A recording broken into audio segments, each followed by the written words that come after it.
और अब एक और अहम खबर 2017 का उन्नाव रेप केस जो पूरे देश में सुर्खियों में रहा।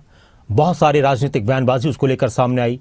कुलदीप सेंगर जो बीजेपी के पूर्व विधायक हैं, उनको इस मामले में सजा मिली थी, लेकिन अब पूर्व विधायक कुलदीप सेंगर को हाईकोर्ट ने जमानत दी और पीड़िता ने इसको अपने लिए खतरा बताया। पीड़िता और उसकी मां न्याय की गुहार लगा रहे हैं। पीड़िता और उनकी मां और महिला अधिकार कार्यकर्ता योगिता भयाना ने इंडिया गेट के पास प्रदर्शन किया। ये प्रदर्शन दिल्ली हाईकोर्ट द्वारा आरोपी कुलदीप सिंह सेंगर की उम्र कैद की सजा को सस्पेंड करने के आदेश के खिलाफ हुआ। दिल्ली पुलिस की टीम पीड़िता को घसीटते हुए ले गई और इस दौरान नोकझोंक और पुलिस के साथ बहस भी हुई। ये रिपोर्ट देखिए।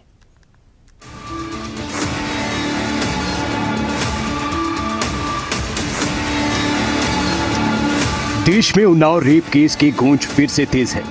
दिल्ली हाईकोर्ट ने पूर्व बीजेपी विधायक कुलदीप सिंह सेंगर को उम्र कैद की सजा पर रोक लगा दी। सेंगर को बेल दी है, जिसे लेकर पीड़िता और उसके परिवार में भारी आक्रोश है।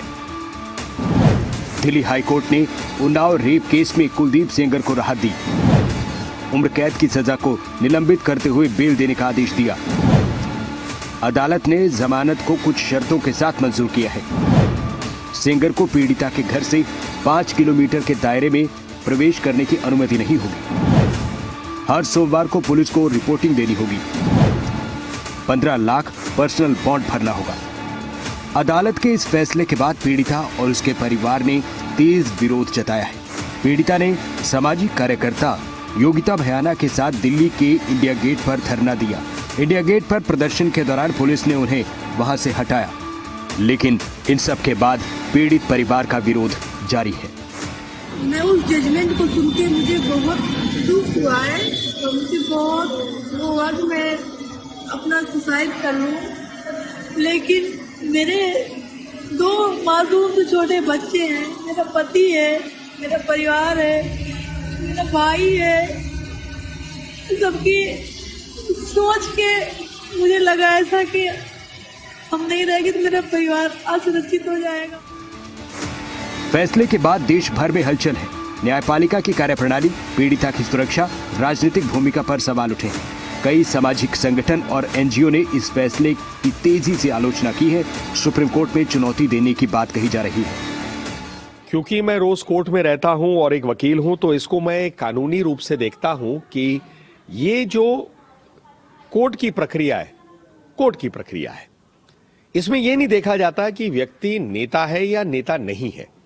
यह देखा जाता है कि क्या उसकी अपील है, उसे कोई बेनिफिट देना चाहिए सस्पेंशन का, बेल का। कई जगह मना कर देती है कोर्ट, कई जगह मान लेती है। तो ये तो वो लीगल प्रोसेस है, कानूनी प्रक्रिया है। इसका राजनीतिकरण क्यों हो रहा है? कोर्ट को हम राजनीति से दूर रखें तो वो ज्यादा उचित है। मुझे कुछ नहीं कहना। सॉरी इंडिया, भारत की बच्चियां, वी आर एक्सट्रीमली सॉरी। हमारे पास कोई प्रावधान नहीं है, हमारा कोई चरित्र नहीं है कि आपको हम कह सके कि आप महफूज हैं।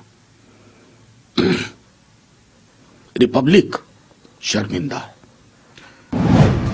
उन्नाव रेप केस की शुरुआत हुई थी साल 2017 से।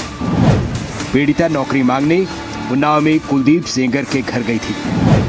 नाबालिग लड़की के साथ रेप की घटना सामने आई। पूर्व विधायक कुलदीप सिंह सेंगर पर आरोप लगा। सेंगर के समर्थकों पर पीड़ित परिवार से मारपीट, धमकी का आरोप भी लगा। 2018 में पुलिस हिरासत में रहते हुए पीड़िता के पिता की मौत हो गई। अप्रैल 2018 में पीड़िता ने इंसाफ की मांग को लेकर आत्मदाह की कोशिश की। मामले की जांच सीबीआई से भी कराई गई। जुलाई 2019 में एक्सीडेंट में पीड़ित की मौसी और चाची की मौत हो गई। इसी हादसे को लेकर जुलाई 2019 में कुलदीप सेंगर समेत कई लोगों पर केस दर्ज हुआ। सेंगर को दिल्ली की 30 हजारी कोर्ट ने 2019 में उम्र कैद की सजा सुनाई। 2017 में उन्नाव रेप का केस देश भर में काफी चर्चित था।